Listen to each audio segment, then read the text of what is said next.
Дали секој во Македонија може да отвори фитнес центар, да стане тренер, па дури и да препорачува програми и суплементи? Треба ли лиценца за ова и постои ли контрола? Кога фитнесот престанува да биде хоби и станува индустрија, се наметнува прашањето: кој го контролира овој систем? Да си кажеме денеска на оваа тема со доктор Зоран Ханџиски, специјалист по спортска медицина, и со собствениците на фитнес клуб Иван Трпчевски и Бојан Диков. Господа, добре дојдовте. Добро најдовме. Ќе зборуваме за правилата, за ризиците и за границите на една индустрија што директно допира до здравјето на луѓето. Би почнал со доктор Ханџиски. Дали во Македонија постои јасна граница што ја дефинира фитнес индустријата? Бидејќи јас, истражувајќи на темава, се сретнав со повеќе закони кои во голем дел се мешаат во ингеренциите, а голем дел па и не се покриени од оваа сфера. Со оглед дека сепак не е во она што е мојата област спортска медицина, еве можеби повеќе ќе кажат моите соговорници, меѓутоа она колку што јас знам, логиката на настани би била следна, дека во принцип ако сопственик може секој да биде, меѓутоа ако отворите фитнес клуб каде што треба да дојде да човек да вежба, најмалку што треба, тој што треба да прави програми вежба, треба да најмалку да има факултет за физичка култура завршено и плюс дали ќе има потреба на додатни лиценци, лиценцирање, што тоа го прави соодветна федерација. Така би требало да е. Јас колку што знам, сето тоа е една зона сива, која што е таква каква што е, и може да голем дел од собствениците на фитнес клубови не се одговорни затоа што е таа сива зона. Друго е што може има и тука присуство на луѓе кои што тоа го сватиле доста сериозно и го работат на најможен професионален начин. Значи, според мене, за да биде јавноста запознаена, кога влегувате во фитнес клуб, некој ви препишува вежбање, каде што имате акутен одговор и хроничен одговор. Што значи тој треба многу да знае какви све ефекти треба. Ќе стасаме и до тренингот во фитнес клубовите. Трпчевски и Диков, кој е реално надлежен за фитнес клубовите во Македонија? Законот за спорт ја уредува делумно нивната работа, меѓутоа тука се мешаат и ингеренциите на Министерство за здравство, на повеќе инспекторати всушност. Според кој закон вие функционирате, вашиот фитнес клуб, како е регистриран и како е регулиран? Нашиот фитнес клуб е регистриран како друштво со ограничена одговорност, и таму има шифра која што се вика фитнес објект. И ние запазувавме, гледавме, мислам, јас сум дипломиран професор по физичко образование, спорт и здравје на факултетот, и гледавме да, барем јас, а и така сме поделени во самата организација, да јас сум тој кој што е одговорен за тренинзите, а Иван е повеќе одговорен за административните работи, правните работи, финансискиот дел и така натаму. Така да гледавме тоа да е запазено, така да не знам, не сум 100% информиран кај нас кој е одговорен. Знам дека постои федерацијата што е за фитнес и бодибилдинг, но таа главно се фокусира на делот од бодибилдингот, на прворачкиот дел и така натаму, каде што другиве пак фитнесот е многу генерален поим. Значи тука имаме зумба, имаме пилатес, имаме йога, имаме многу гранки кои што не се моментално регулирани, сите спаѓаат под фитнес. Се е тоа фитнес. Не се моментално регулирани, моментално години наназад. Да, и нема регулација за нив, така да не знам за секој од нив посебно. Член 36 од Законот за спорт: стручна работа во спортот може да вршат само лица кои имаат соодветно образование или стекната лиценца за вршење стручна работа во спортот, но ова се однесува на спортските клубови. Генерално во Македонија повеќето фитнес клубови се регистрирани како ДО, како вашите, односно како приватни фирми, или како трговски предпријатија, како правни лица кои не подлежат на овие правила кои ги регулира Законот за спорт, и во таа смисла немаат обврска да ангажираат лиценцирани тренери, како што е тоа случај во земјите во регионот. Па дури Србија, Хрватска, Словенија и сите европски земји имаат државен регистар, да речам, на лиценцирани тренери. Зошто ние во Македонија тоа не го регулираме? Толку ли е тешко? Искрено не знам, јас да правно, легално како немате чувство дека се борите со дека пливајќи во таа сива зона се борите со нелојална конкуренција? Па ние работиме малку на различен принцип, кој што сепак се фокусираме на тоа да сме по стандард како што треба и гледаме да се со тоа да направиме разлика. И мислам дека луѓето веќе приметуваат, бидејќи најзастапено пред ајде последниве 5-10 години, пред тоа најзастапено беше бодибилдингот и фитнесот. И кога ќе речеш одиш да вежбам, сите мислат дека одиш во теретана, која што е структурирана за бодибилдинг и фитнес. Сега пак ќе кажам, од последниве 10 години се развија многу други гранки на функционални тренинзи, на кружни тренинзи, на секаков вид на тренинзи кои што total body и така натаму, кои што не спаѓаат во таа гранка на фитнес и бодибилдинг, и затоа се направи тоа тренд. Добро, во Македонија многу работи не се дефинирани и не се добро регулирани, и помалку важно од вашиот бизнис, од бизнисот на таа индустрија е јавното здравје, бидејќи во фитнес клубовите вежбаат луѓе и може да се случат сериозни работи. Затоа, доктор Ханџиски, ве прашувам вас, во оваа сива зона, вие рековте уште во првиот одговор дека станува збор за сива зона. Видете, прво... Што е најкритично и најопасно? Така. Ако ни пазите сега, ние од една страна, ја како професионалец треба да го ширам концептот рецепт за вежбање за сите. Значи, ние зборевме сега дека има вежбање за секоја вида на болест. Ние треба да ги устрочуваме и специјалистите по спортска медицина и фитнес тренерите. Меѓутоа, тешко ќе запловиме кон таа област, затоа што веќе имаме сериозни проблеми од ваквиот, како да кажам, не е ни импровизирачки настап на приот на оваа работа. Прво, катадневно во мојата ординација присуствуваат деца и луѓе кои што имаат спротивни ефекти од физичката активност. Луѓе со направени дископатии, со хронични проблеми. Знаете што е за жал? За жал кај нас е само медиумите и јавноста се активира во еден момент ако имаме смртен случај. А сме имали такви поради користење незабранети средства во фитнес клубовите. Така да треба да разбереме нешто што треба да предизвика сериозен ефект врз здравјето и каде што вежбањето треба да го промовираме, ние си дозволуваме да влеземе во сива зона каде што ќе имаме многу лоши ефекти. Еве првиот чекор они го прават. Едноставно овде се бави факултет за физичка култура, човек дипломиран. Тој е прво број 1. Добро, ризици по здравјето сериозни постојат. Огромни. Постојат луѓе кои претходно не се прегледани, значи немаат обврска да направат спортски преглед за да се занимаваат со некаков вид на спорт, па макар тоа да е и пилатес или некоја од најлесните облици на вежбање, меѓутоа да имаат претходни или кардиоваскуларни или ортопедски проблеми, па да дојде до сериозна повреда, не мора да е најфатално тоа да заврши. Не мора, меѓутоа морам да ви кажам, морам да ве прекинам тука. Вака, значи ние во Македонија имаме закон за секој што учествува во физичка активност од јавен карактер, од клубчиња во школа до професионални клубови мора да оди на спортско-медицински прегледи 2 пати во година. Ние имаме законска регулатива. Иако фитнес клубовите може, ќе речат, тоа мене во описот и пописот не ми е регулатива, меѓутоа не имаме. Затоа што во дадениот момент, кој се бави со него? Се бави фитнес тренер. Он ги прави програмите, он ги следи адаптацијските механизми. Имаме закон. Во Македонија имаме закон. Сега знаете каде е проблемот? Проблемот е ние дискутиравме претходно. И од мојата област, спортска медицина, имам индијанска приказка. Што значи тоа? Имат ординации кои што за 3 сата ставаат по 100.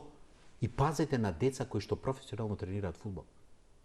Стотици илјадници деца им стават за 3 сата печати по 2 минути. И сега, ако сакаме формално правно, прво да го решиме, веко патот. Супер, луѓето си имаат цел систем, си вежбаат ова. Сега, они уште што би требало за да бидат комплетно за себе, треба да обезбедат од специјалист по спортска медицина. Без разлика што ќе бидат наштанцини. На крај на криштата тоа ќе биде одговор на тој што ставил.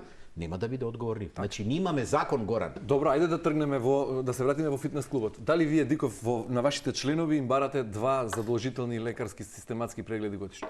Па не, до сега не сме им барали. И мислам дека тоа е бидејќи... Еве, професорот вели за ваша сигурност, за ваша безбедност, вие сте покриени, ако им побарате. Барем еднаш. Дали се реални или не се реални, дали се лажирани или се на брзина и штанцани, како што вели Ханџиски, не е ваша обврска. Меѓутоа, ваша одговорност е на вашите членови да им побарате. Меѓутоа, немате законска обврска за тоа и веројатно за тоа не го правите.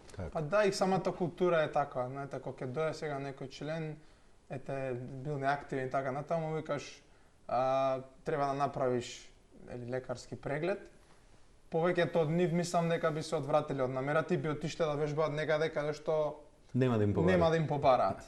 Сега моментот е што пак ја кажам, нашиот начин на функционирање е таков да и од искуството што го имаме и по пристапот кој што го имаме, Знаеме дека во 99,99% случаевите се ќе биде во ред, но случајот на другите места не е таков и пак Добро, тука сепак имате некакви интерни стандарди или нешто по кое се разликувате од другите или сакате да ја направите таа разлика? Бидејќи и прифативте да дојдете да зборувате јавно на темава, а голем број ваши колеги, односно луѓе собственици, не сакаат да зборуваат јавно на темата, бидејќи ете, како што вели професорот, сите околу пливаат во таа сива зона.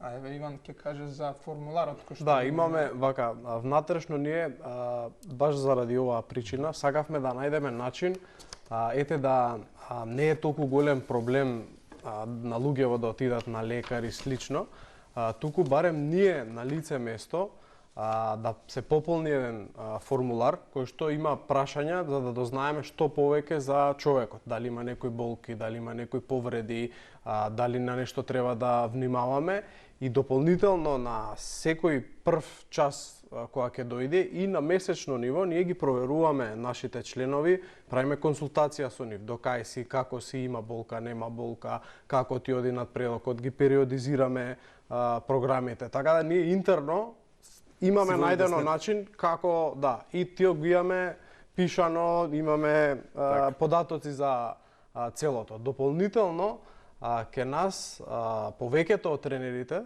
се дифовци, односно имаат завршено на факултетот. Покрај тоа, секој од нив има поминато 1 година обука. Не еден викенд, една недела. 1 година има поминато Значи, обука. ако се понудам за работа, нема да ме примите како фитнес тренер. Прво ќе треба да вежбаш ке нас 3 до 6 месеци, па 3 до 6 месеци си на обука, па 3 до 6 месеци си во позадина со уште еден тренер, па тек после тоа добиваш лиценца, нашата е америчка лиценца имаме ние, ATG е типот на вежбање и добиваме од Америка сертификати за нашите тренери. Доктор Ханџиски, доволно ли е ова што го прават Диков и Трчевски? Видете, па може би ова што го прават они е и најдобро што некој го прави. Колку што сум јас запознаен, и јас можам само во таа насока да им кажам браво, меѓутоа морам да им кажам уште нешто, дека се е супер, меѓутоа уште еден совет, барајте спортско-медицински преглед да се покриете затоа што влегувате Ќе во зона. избегаат членовите, рекоа. Ќе одат во други клубови. Ама тоа е нивната приказка. Бидејќи тоа е трошок. Видете, тоа е стварна одлука. Сите ние бираме во животот како ќе чекориме. Кога предоминантно ќе ви бидат парите, сигурно ќе најдете на некоја дупка понатаму многу посериозна. Они може најсериозна работа, тоа ние покриваат првата работа. Си имаат факултет за физичка култура, крај си имаат принципи на едукација и лиценцирање. Мој совет е, затоа што видите, јас тврдам дека кога ќе им се јави проблем кога они веќе ќе не може менеджираат, ќе мора да го пратат. Али приказката е да не дојде до тој проблем. Така да идеалната опција би била во низината работа, најидеална опција би требало да има некој кој што ќе им дава здравствени совети, ама бидејќи тој им го нарушува нивниот бизнис, и се пазете, интересна е логиката, им го нарушува нивниот бизнис, они викаат, ние вака ќе го евалуираме, окей, нека пливаат понатаму, затоа што ја ви ги реков, проблемите и во нашата професија, и во спортската медицина имаме многу луѓе кои што се некадарни. И сега, што доаѓаме? За идеален концепт во нивниот концепт би требало да има и медицинско покривање кој ќе биде во таа приказка комплетно, за да биде се. Меѓутоа, знаете денеска што доминира? Мани. Тука е проблемот. Парите се главниот диктатор кон кој правец ќе одиш. Ајде да не го вперуваме прстот во луѓето кои имаат фитнес клубови, кои организираат тренинзи, имаме позитивен пример. Не само нашите гости, туку и генерално, оние што не ги почитуваат и уживаат да пливаат во таа сива зона, туку во државата, чија работа е да ја регулира дејноста, веројатно. Така. Ако има јасни правила, сите ќе мора да ги почитуваат, нели? Па дури и ординациите кои штанцаат лекарски прегледи по спортска медицина, но тоа е друга тема. А прашање, колку пати кај вас во фитнес клубот дошло државата или некоја инспекција да направи контрола? И каква контрола прават? Тоа генерално е трудова, финансова, немаме нешто надвор од тоа. Сега ние си работиме се по стандарди, не сме имале никогаш проблеми. Меѓутоа надвор од тоа не. Добро, еве вашите предлози како да се регулира дејноста? Треба ли да постои лиценца за фитнес тренер? Треба и таа постои. Кој треба да ја издава таа лиценца? Постои, пак ќе кажам, Федерацијата, колку што сум јас запознаен за фитнес и бодибилдинг, издава лиценции за фитнес тренери. Како законска обврска само тој да смее да дава програми, да држи тренинзи. Да, ама претходно не може секој да биде фитнес тренер. Првиот услов го велам. има Бојан. Не, Има завршено факултет. Дали со факултет или со лиценца? Треба ли правила јасни и што вие како луѓе од областа од што ја следите проблематиката би и предложиле на државата да ги смени законите, да интервенира во законската регулатива за да ја озакони оваа индустрија да не биде се сива зона. И да се намали ризикот по јавното здравје. Имам размислувано на оваа тема и сметам дека треба прво да се оддели бодибилдингот и фитнесот како една гранка и потоа да се поделат другите рекреативни фитнес активности, како што ги спомнав, да се има за секоја од нив, генерално, да речам, некое тело кој што ќе ги води и потоа посебно секоја гранка, затоа што ја не сум стручен по пилатес, ја не можам да држам часови по пилатес. Така да Велите има лиценца, меѓутоа ако има лиценца, зошто не дојде инспекција да побара дали Бојан Диков ако држи денеска тренинг има лиценца за да држи тренинг? Дали е лиценциран, дали има сертификат? Пак ќе кажам, дали е доволно само дипломата од факултетот за физичка култура? Влегуваме во сива зона. Што се користи на пример при лиценцирање на тренери во одредени спортови, да не говорам, затоа што таму стануваат тренери кои најмал услов е тоа исто како да кажеш да земеш лиценца за доктор. Значи најмал услов за да влезеш во оваа индустрија. Да имаш факултет за физичка култура? Факултет за Па физичка. потоа лиценца. Тоа е таму каде што се бради концептот. Понатаму он што вика, си има пилатес, си има... Они си прават, на пример, нивниот клуб сака да се работи со овие три зони и они ќе си ги устручуваат. Сега, немој да направиме системска грешка да некоја фитнес федерација дава лиценци. Значи, суштинската работа е, Горан, да имаме човек кој што ги разбира физиологијата на спортот, тренажниот процес, периодизација, што дечкиве овде си го исполниле. Они си одат, само што и они се дел од како ја што сум жртва на нерегулираните многу работи. Идеалната приказка е таа. Он што вика ова, мој предлог е. Да, пилатес. Ние ќе се бавиме со тоа. Ќе си устручиме ние со некои лиценци, ќе си земеме или странско или наше лиценцирање, тоа зависи колку фитнес дружениите ќе бидат заинтересирани да минимум оној што има завршено факултет за физичка култура ќе се усоврши. У пилатес, у АМГ, у крос тренинг, у ваков тренинг, у све. Тоа е идеалното решение. А уште ја би додал, немојте да избегнете еднаш во годината спортско-медицински преглед. Затоа што во оваа држава проблемите се уват само кога ќе умре човек. Добро, другите проблеми. Идеалното решение ви го кажувам. Добро, А и стои во закон. Другите проблеми, ако се мора некоја соработка да направиме во ОП, затоа што јас го гледам. Јас како државен првак во триатлон, јас редовно морам да ги правам. Ја ке вас Јас имам се познаваме, ти си врвен спортиста, прво да им кажам на јавност. Имате во моментот контакт со еден врвен спортиста за кој што јас го поздравувам. Фала. Така да можеби треба да размислиме некоја соработка да направиме, да ги праќаме членовиве на преглед. Еднаш годишно, нема потреба повеќе. Во оние ординации кои на брзина даваат за да не заглават кај хемиски. Добро, велите не дај Боже се случува кога ќе се случи најстрашното нешто, трагедија голема. Има ли некаква евиденција што се води за повреди настанати во фитнес клубови, за некои сериозни здравствени проблеми, рековме? Ние разговаравме пред емисијата, они си водат и тоа е сериозно водење на клуб, си водам ја евиденција моите клиенти што имаат проблем. Вие колку често слушате за повреди? Секој ден. Значи во текот на неделата 3 до 4 пати имам луѓе. На пример, вежбал во фитнес и почнал да добива хронична болка во лактот. Вежбал во фитнес направил дископатија. Една цела лепеза на проблеми. Значи цела лепеза на проблеми. Затоа, и се знаете зошто? Зошто јас тоа говорам? Ако на пример они се бават со тие 3-4 типови на физичка активност, тогаш имате кај некои клиенти, луѓе, имате зони вежби кои што извесен период не смеете да ги правите. А они не можат секогаш да бидат сигурни дали тоа може. Ако сакате идеален концепт на подигање на сериозно здравјето и масовна промоција на фитнесот, ние мора на човекот да му пристапиме индивидуално. Горан. Како го прават тоа сериозните држави? Сериозните држави го прават на овој начин што го кажувам. Прво, кај сериозните држави нивото на свесност е повисока. Нивото на свесност е повисока, таму не можете фитнес клубови да држат кој што сакаат. Која држава би ние препорачале како добар пример? Има, теа преби сакал тоа да биде од Италија, Германија, страшно најдобро регулирани зони во таа област, и во нивната област, и во спортската медицина со Италија и Германија. Па ви кажувам, за нешто кој што треба го шириме, Горан, 3 до 7 години го продолжува животот редовно вежбање. Ама правилно, ако не вежбаш правилно, ќе направиш, и тоа треба да го направиме. И сега, ако го посочуваме на овие луѓе концептот колку можат во оваа Македонија професионално да работат, зашто да не направиме една интеграција? Зашто да не направиме? Ама знаете зашто?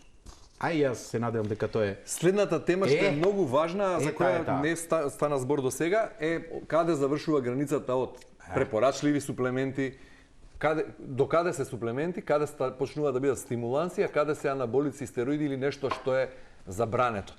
И кој сме да прави програма и да дава такви рецепти, односно да препорачува суплементи. И дојдовме на одговорот на твоето прашање, зошто вака е во Македонија све регулирано. Зошто? Поради масовното давање во фитнес клубови на недозволени средства. Значи, ние успевавме како национална комисија со прошлата влада со голем притисок на ВАДА да го донесеме законот за допинг. Сега со тој закон оваа власт последните 2 години фати 2 сериозни пратки на стероиди и анаболици кои што носејќи се на кај Европа беа деливери и тука. Ај одма ќе ти кажам, пример. Мој колега ми донесе резултати од негово дете кој што не успел да види масовно допингувано со сериозни пореметувања на биолошките параметри. Друга висока личност во висока агенција го донесе детето со масовно напумпано стероиди на 16-17 години. Трето, детето што почина во фитнес за време на короната, кај што бев повикан во Европската комисија за емисија, таткото не успеа да дојде поради болка, поради користење на стероиди доби акутен инфаркт. Дали вие на 16 години? Да. Дали сте вие свесни, јас знам дека кај нив не постои тоа, затоа го говорам, дали сте вие свесни дека главните пари ги прават со тоа? Има државата закон. Илегална трговија на недозволени средства. Антидопинг законот. Ние веќе имаме комплетна европска регулатива. Уште треба да формираме агенција, што сме во фаза, за жал, пак е треба Европа и ВАДА да интервенира, каде што ќе можеме и да го регулираме приказките во фитнесот. И сега, како што изработата, ние како антидопинг не можеме да влетаме во фитнес клубовите. Така да, тука ни умираат деца. Како вие вашиот клуб го заштитувате од ова што вели професорот? Како кај вас не влагаат тие допинг средства? Не користиме и не Како може да гарантирате за вашите членови дека не користат тоа? Не сме таков тип на фитнес клуб, пак ќе кажам. Значи тоа е генерално бодибилдинг и фитнес индустријата. Тоа е како што во одредени клубови кафулиња има нешто, а во некои нема? Да, значи пред се тоа ми се допаѓа што во последните години веќе луѓето почнуваат да прават разлика помеѓу вежбање во теретана, но се е оставено на личната свест и совест. Да, и кај нас доаѓаат луѓе кои што стварно се грижат за сопственото здравје, не им е толку битен изгледот, туку им е битно да се чувствуваат добро, да нема болка, да функционира и потоа изгледот ќе си дојде бидејќи како што си повеќе физички активен, телото не може да не направи адаптација на, како што кажа професорот, хронично Ке нас имаме програми, да се надоврзам и на докторот, имаме програми индивидуални, значи ги индивидуализираме работите. Ние имаме баби и дедовци што вежбаат ке нас. Ние имаме мали деца што вежбаат ке нас. Имаме средношколци од средно, имаме од факултет, имаме луѓе кои што се на работа, после работа доаѓаат. Имаме и професионални спортисти. Ние се трудиме преку индивидуален пристап да го насочиме тоа. Ама на такви луѓе немаат потреба од, разбираш, они се грижат за своето здравје. Поопшто професорот отиде директно кај стероидите. Прашањето беше каде е разликата? Постојат ли дозволени суплементи? Не постојат дозволени.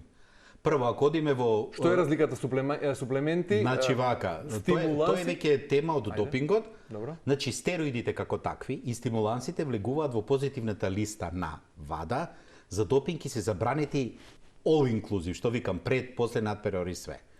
Тоа е зоната во однос на професионалните спортисти кои што се опфатени со антидопинг прикраските. А рекреативните вежбачи? Сега. Рекреативните вежбачи се изложени на сериозни ризици. Значи, ви го кажав, смртен случај. Идеме понатаму. Не, идеме понатаму. Како се делат во фитнес клубови инекции стероиди? Кој ги става? Знаеш ли ти се да направиме еден експеримент, да отидеме сите во аптека и ти ќе кажеш, дајте ми 10 депо тестостерони, по 100 и нешто денари ќе ви ги дадат. Ќе ви ги боцнат. Директно со штетува. Значи, во таја зона ние го регулираме како антидопинг комисија спортот. И тука сме ригорозни све. Дали вие знаете колку деца, родителите свесни ли им се? Колку деца примаат? Не постои таква, меѓутоа постои едно нешто. Он може да го купи од аптека. Зошто институциите надлежни го толерираат тоа? Ќе треба да ги прашате институциите. Кој е вашето објаснување? Знаете зошто? Ако вие знаете дека во аптека даваат така и без рецепт ампули тестостерон. Ама јас знам дека има и легална трговија за тие. Главните фитнес клубовите ги носат преку илегална трговија. Еве ова што ви го кажав. Еве ви го кажав ја веќе одговорот. Значи Македонија со години наназад преку далек исток транзит. Само транзит. Само транзит. Добро, стимуланси и стероиди се забранети. Да, ма тие имаат, видете вака. Во секоја смисла. Во секоја смисла. Што се не стимуланси, не суплементи. Суплементите се дозволени. Идеме во нешто друго. Прво, нели е тоа она протеин, чист протеин? Типот суплементи, суплементи се што протеини, креатини, витамини, минерали, ДЦА. Додатоци во исхрана. Ама гоце, додека ти збориме, не прати фармацевската индустрија. Тука се сретнуваш со моките на фармацевската индустрија. За врвниот спорт, а исто важи и за останатите, 4 моменти се битни за врвен спорт. Правилна селекција, правилен тренажен процес, исхрана и психологија. Клучот е исхраната. Суплементите се нешто кое што го диктира фармацевската индустрија. Сега, и со суплементи можеш да бидеш позитивен на допинг. Ама тоа не е за нивната област, е за спортистите и ние ги едуцираме како можеш да бидеш позитивен, затоа што ако земаш креатин кој што е дозволен, а и може да се препорача кај врвни спортисти, може да биде загаден со стероидна инфлуенција и да добиеш забрана од 2 до 4 години за професионално. Ама тоа е посебна тема, мислам дека ќе отидеме. Да, посебна тема е. Но сега што сакам да слушнам од вас е ако спортистите професионални се под надлежност на комисијата за антидопинг, да, фитнес клубовите, рекреативните вежбачи, кој треба да ги контролира? Која институција? Еве, на комисијата ја тргаме настрана бидејќи таа е нејзина обврска се само професионалните спортисти. Кој треба да ги контролира рекреативните луѓе кои вежбаат? Рекреативци. Значи, моментално они не се покриени со таа работа. Меѓутоа, постојат многу законски приказки кои што можат, поготово во илегалната трговија на стероиди и стимуланси. Од кога ќе формираме агенција, некако независна под владата, ќе инсистираме да во процесот на мониторирање ги опфатиме и фитнес клубовите. Сега не се опфатени они во Националната антидопинг комисија и програма. И дотогаш се ќе остане во рамки на свеста и на совеста на секој поединец, на секој индивидуалец? Едукација. Проблемот во Македонија е едукација. Добро. Ниво на свесност. И морам, некако нон-стоп имам потреба, извини Гоце, оваа порака. Горан, извини, до фамилиите, за малолетните. Бидејќи институциите се уште не се капацитетни да се грижат за вас, грижите се вие за вашите деца. Диков Трчевски, сте слушнале вие за некој фитнес клуб кој е санкциониран поради употреба на стероиди или нешто така? Не сме слушнале. Колку години сте во дејност? Јас работам како тренер 15 години. А ова го има. И јавна тајна е дека...